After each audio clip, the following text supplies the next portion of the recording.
Welcome to Nourish MD, Doctor Dietitian Dialogues, where doctors and dietitians empower you about your health and discuss and provide a better path to health and wellness. Proudly presented by Concierge Medical Practice Private Physicians Medical Associates, PPMA, with your hosts, registered dietitians and nutritionist, Papanos and Romana Brennan. Hello, everyone, and welcome to Nourish MDs. I'm one of your hosts, Lauren, and you're also joined by your other dietitian host, Romana, today. And we are going to be diving into gut health nutrition. We've actually decided to separate this into 2 episodes because this is such a vast topic and there's so much information for us to cover. If you didn't catch our interview 2 weeks ago, we talked with Dr. Quist, and we talked about the role of heartburn and reflux, and really more about the structural things that go into gastrointestinal health. And today we are going to talk about how what we eat influences our GI health. So thanks so much for joining me today, Romana. I'm excited for this conversation.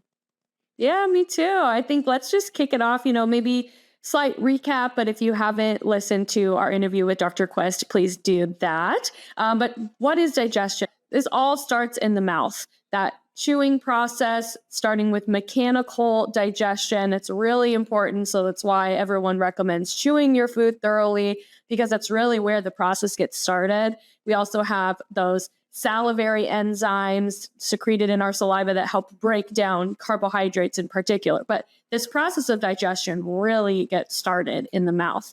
And then, of course, goes down to our esophagus, working into our stomach, then our small intestine, then our large intestine, which is also called the colon, before, it gets excreted. We focused a lot 2 weeks ago on those kind of upper GI situation, because that's where a lot of the heartburn, reflux, that's kind of the focus area there, that upper GI tract, but we can't neglect the lower GI tract. So we're definitely going to be talking about that today. Some symptoms related to gut health that might fly under the radar in terms of maybe we're not fully connecting the dots that these are potentially GI related.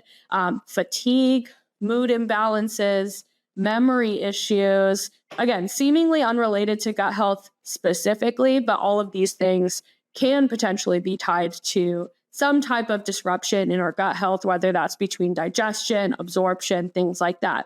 Also, skin issues, allergies, headaches, and migraines. These things all certainly can be very directly tied to something going on in the gut. Of course, gut health can affect our energy levels. I did mention fatigue being an issue there. If we do have issues with our energy levels, we want to be considering what time are we eating? How are we eating? What is the environment around which we're eating our food? All of these things impact the speed at which we digest our food, the efficiency, the effectiveness to which we are digesting our food, and the level of which our digestion is occurring also impacts the level of which we are able to absorb all those wonderful nutrients, vitamins, minerals that are in the food, as well as, the protein, fiber, and fat. So we want to make sure that our digestion is in check so that we can actually break down those proteins, break down those fats, and absorb them to provide our body with all those nutrients, which, again, if there's issues there, that can certainly affect our energy levels, in addition to mood imbalances, memory issues, skin issues, allergies, things of that sort. So there really is a lot that can be tied into gut health, which is why we did want to take the time to discuss that in different parts over this week, as well as our next podcast episode. So let's talk about metabolism. What is metabolism, and how might our microbiome, the bacteria in our digestive system, affect or help our metabolism? Yeah, so metabolism is a really complex process that essentially is how our body converts the food that we eat into energy that can then be used by cells for different processes. So a lot of times people just think of metabolism as creating weight loss or creating a caloric deficit, right? But metabolism is actually more complex than that. And then it's at the cellular level where we're thinking about how food gets converted into energy. And the gut can be a big bottleneck here in terms of supporting metabolism for a few different reasons. One of those is that, as you mentioned, there are bacteria that we have in our gut. There's good bacteria and bad bacteria. And some of those good bacteria are helping us to be able to digest and ferment ferment and degrade foods, and using those to be able to support metabolic processes. We know that there's one probiotic in our gut that's called Akkermansia muciniphila. And this one in particular has quite a bit of research behind its role in metabolism and blood sugar control, and has been associated with greater improvements to weight loss when there's adequate amounts of Akkermansia. So that's one example of the role of the gut in metabolism. We also know that thyroid hormones the gut plays a big role in these. And a lot of people don't know that your thyroid hormones, the active form of thyroid hormones, don't actually get converted in your thyroid. Majority of it happens peripherally, which means in different sites of the body. And about 20% of this happens in the gut. About 70% happens in the liver. But when we're thinking about the gut, some of these probiotics, these bacteria, are what are actually responsible for converting those thyroid hormones. And those thyroid hormones are what are helping us to be able to fuel metabolism. They're helping us to be able to support reproduction, to be able to support growth of hair and nails and skin and all of these amazing things, and also set the tone for our metabolic rate, essentially how many calories our body burns at rest. Now, the final thing is that we know that our gut, if there is microbes that shouldn't be there, if there's bad bacteria that are present, this can be pathogens that may be coming from foodborne illnesses or yeast or different types of bacteria that are in the gut that are causing a lot of havoc, that these can also impact our mitochondrial function. And our mitochondria are where this metabolism really originates. And so we know that if there is an overgrowth of these bacteria that shouldn't be there, that can actually negatively impact metabolism. So we want to try to strike this good balance, right? We want enough of the good bacteria that are going to help support metabolism, help support conversion of those thyroid hormones and blood sugar. And we want to make sure we don't have too much of those bad bacteria that could be actually impacting this process. And so, as I alluded to, the gut, as you can see, is very interconnected with a lot of other systems of the body. It's very connected with our hormone health, our thyroid hormone, our estrogen balance, because we remove estrogen through our stool, our poop, right? And that's kind of the end stage of our gut. But there's even correlation with our immune system. And we know that about 70-ish, maybe even 80% of our immune system resides in the gut. And our gut it plays an important role, not just in general immune system support, like helping us to be able to fight off a cold or a flu, but also in things like autoimmune type conditions where the autoimmune condition may be triggered by imbalances that are happening in the gut. So the gut really is like this central hub. And it's really important that when we're looking at any type of disease process, whether it's hormonal conditions like thyroid disorders, or it's diabetes and blood sugar issues, or it's even cardiovascular related things, that we're asking the bigger question as to what's going on in the gut. Do we have a healthy gut? Is there inflammation in the gut? Because that's going to play a really big role in the progression of these different diseases and our ability to actually manage them better through our diet.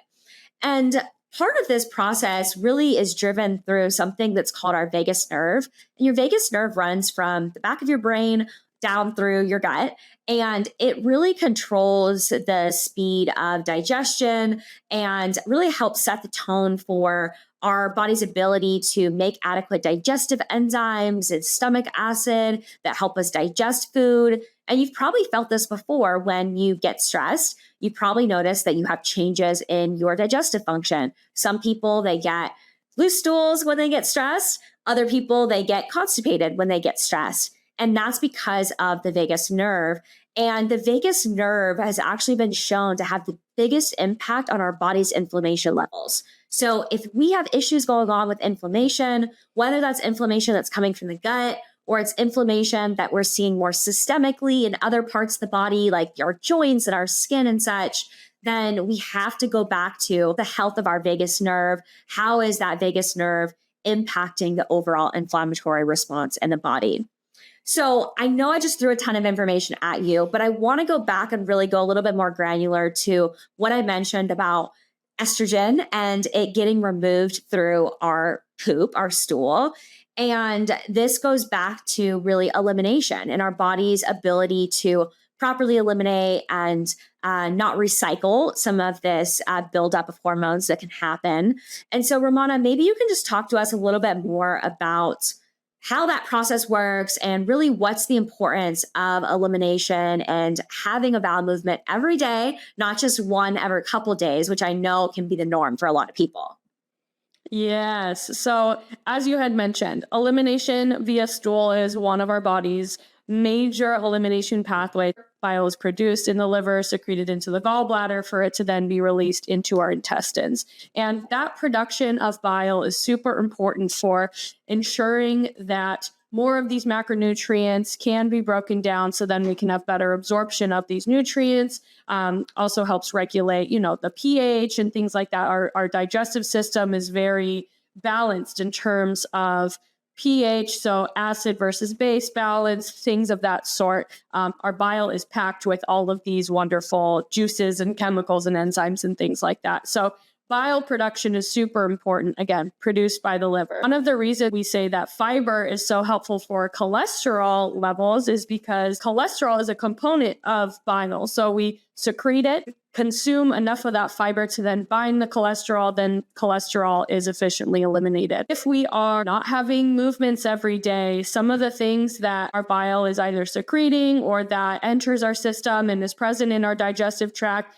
if we're not eliminating that every day, there's potential for some of those, whether it's toxins from our food, environment, whatnot, maybe it's hormones that have been secreted and need to be eliminated just as the normal process of our endocrine system, anything like that, including cholesterol, things of that sort.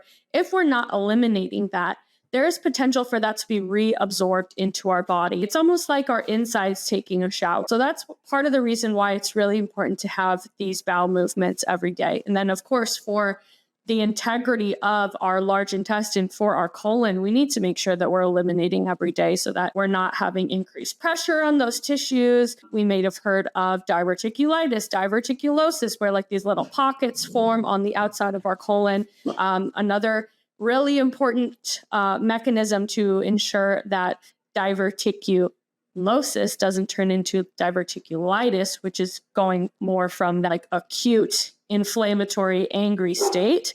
We need to make sure that we're emptying our bowels every day so that food isn't sitting in there and getting trapped in those pockets, or stool rather, getting trapped in those pockets. So that's just kind of another side note. One of the other reasons that it's really important to be eliminating every day.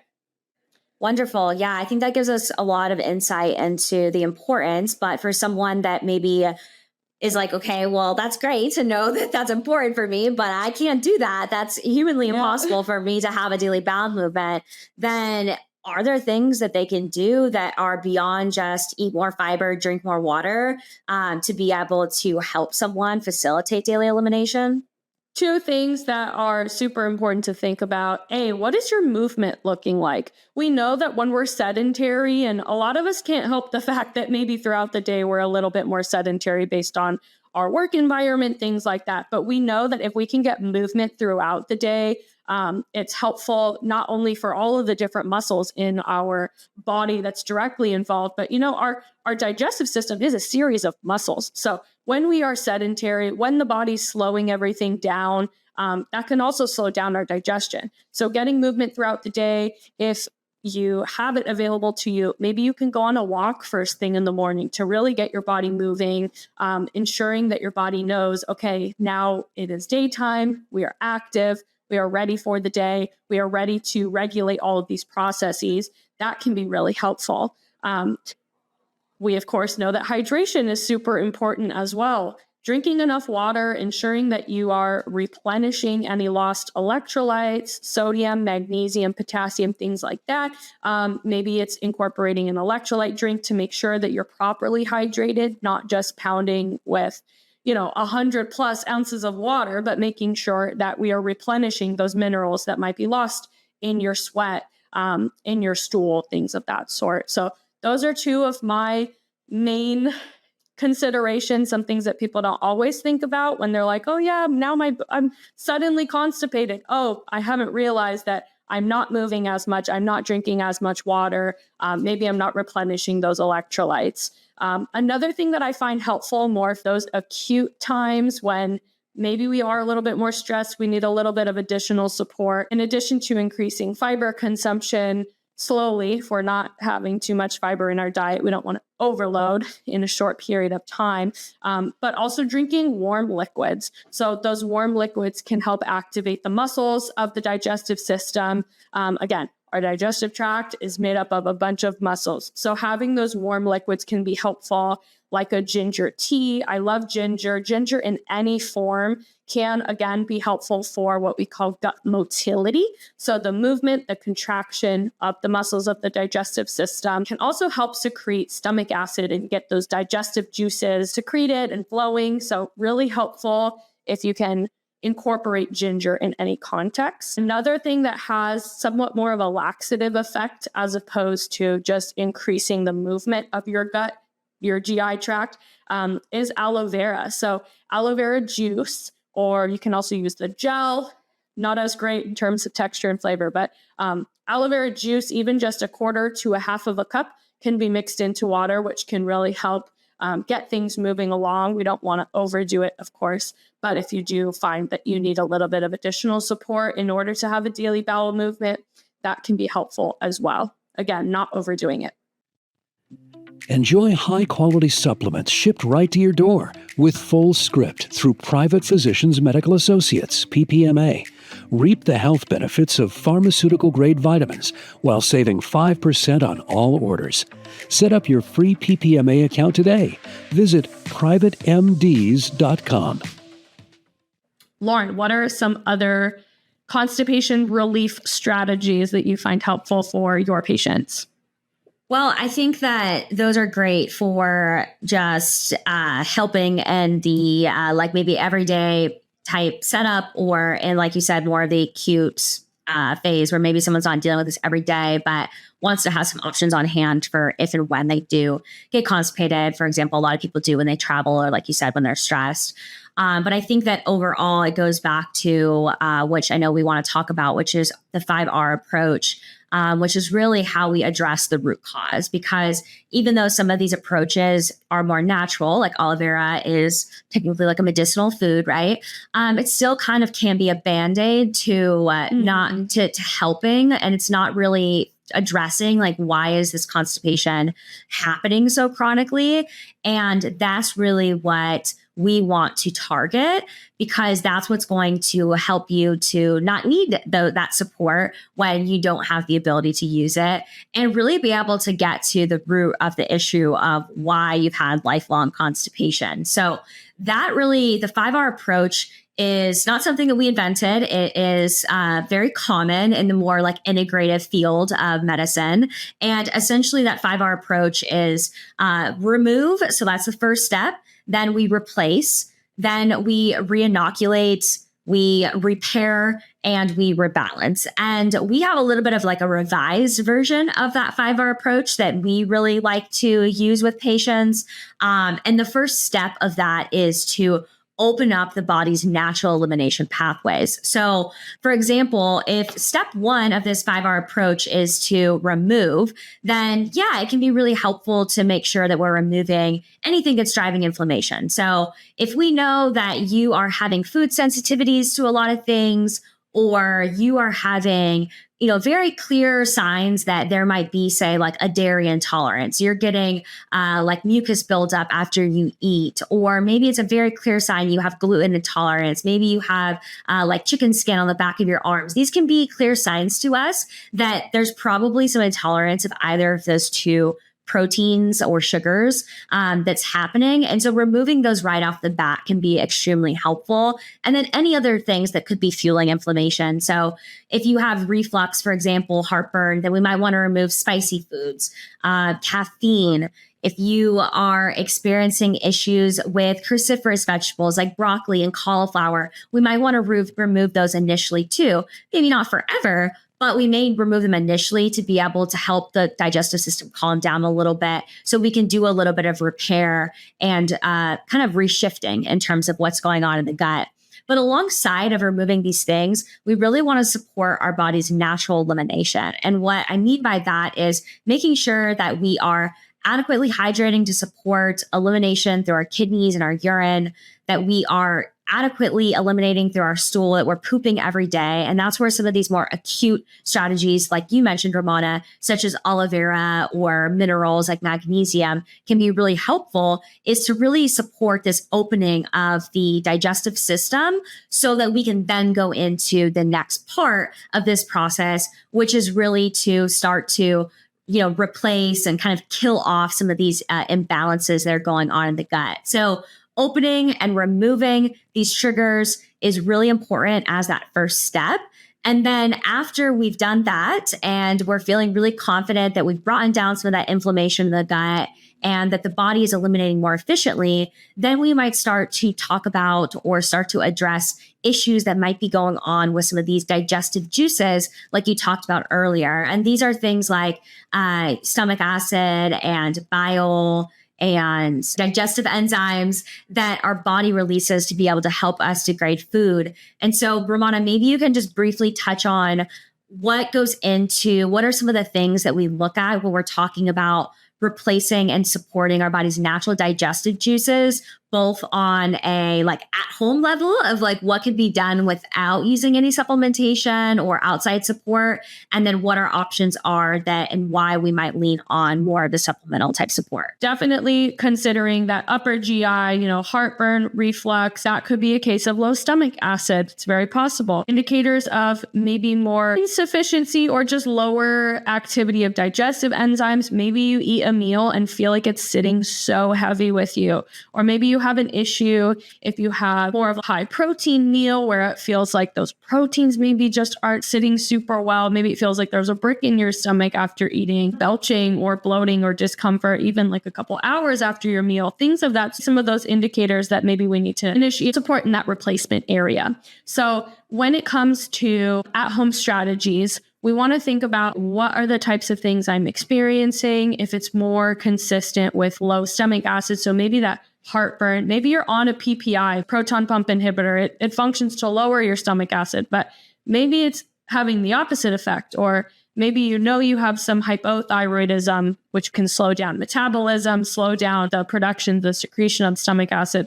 Maybe we need to implement a little bit of apple cider vinegar before our meals so that we can replace some of that acid production that's been suppressed. What is your specific recommendation in terms of if someone's going to implement that for stomach acid support? Usually about a tablespoon seems to be sufficient. I would make sure that it has the mother in there so that you are getting some of the cultures and things, but definitely dilute it with a little bit of water, not too much water, because we don't want to go to the other end of the spectrum where now we're overhydrating, because that's going to dilute the amount of digestive juices your body's making. So 3 to 4 ounces with about a tablespoon of apple cider vinegar tends to be a good ratio. That can be, again, helpful for if we're experiencing that low stomach acid, maybe it feels like our body isn't quite ready to digest our food and we need to kickstart that process a little bit. I had mentioned ginger earlier. That can also help as a pre-meal type of, if we're having a tea, maybe we do it about an hour or so before our meal. Again, as Lauren said, so we're not overhydrating right before our meal so that we're diluting those digestive enzymes, that stomach acid. Also implementing something like a digestive bitter or eating bitter foods at the start of your meal. That's something else that can trigger, again, that secretion of the stomach acid. So there are what are called tinctures. So they come in little dropper bottles that you can add to just a couple of ounces of water, similar to how you might do that with the apple cider vinegar. I know some people who just drop it straight on their tongue. It's a little bit stronger of a flavor. If you're eating out, one good tip that I actually learned from Lauren is making kind of a little aperitif for yourself, even if it's just a little bit of sparkling water. Maybe you can order some bitters that they might use from the bar and incorporating that into your water for just a little bit of that bitter taste, bitter sensation. But things like those bitter greens, even things like grapefruit that have a little bit of that bitter flavor can be helpful to initiate that enzyme production, that gastric juice production. On the other side of the spectrum, meal hygiene is really in reference to how you're showing up to your meal, We want to make sure that we're in what's called the parasympathetic nervous system state as opposed to the sympathetic state when we are sitting down for a meal. So sympathetic nervous system state we can associate with that fight or flight response, versus parasympathetic is more of that rest and digest. This circles back to what Lauren was describing in terms of the vagus nerve being super responsible for all of our digestive processes. How we activate that vagus nerve, how we transition from the sympathetic to parasympathetic state at our meal times. Maybe it's box breathing before you inhale for 4 seconds, hold your breath for 4 seconds, exhale for 4 seconds, hold for 4 seconds. Mentally, this can create a little box. That can be a helpful breathing strategy to ensure that you are moving more into this rest and digest state. Also practicing gratitude, being thankful for your meal in whatever context that might mean for you. Just taking that pause has also been shown to help move us into more of a parasympathetic state. Lauren, any other ways that we can support this process? I think that those are all really good tips and tricks for people. And there's obviously supplementation that can be used as well. So I think, you covered a lot of the places to start, things that can be done with just food sources that you might have in your kitchen, or more of like these lifestyle type practices, like you mentioned with the box breathing. For some individuals, it can be helpful to have a little bit more targeted support through supplementation. And that's where we might assess your needs individually and then provide you with a recommendation through our professional grade supplement dispensary FullScript. There's different types of digestive support that's out there. A lot of people kind of go just the normal digestive enzyme route, but a lot of times people need more than just enzymes, because remember that enzymes really just help us degrade protein and carbs. You also might need ox bile to help you break down fat. You might need more betaine, which is what's going to help us really break down more of your proteins and provide stomach acid support. So it really can be an individualized approach to really figuring out what is the exact cocktail, if you will, that you need to really be able to replace these juices.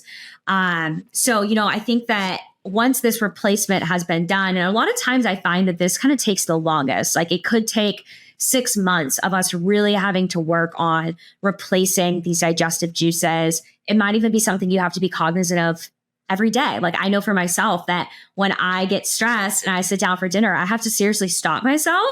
Last night I had to stop my husband. I was like, stop, slow down, put your fork down, like calm down, because you are definitely eating in a fight or flight state right now. And I know your body's not making enough digestive juices. So sometimes you really just have to call yourself out, call your partner out at the meal, to really bring awareness to when we're eating in this rush, this heightened state of stress where we're not getting enough of these digestive juices released.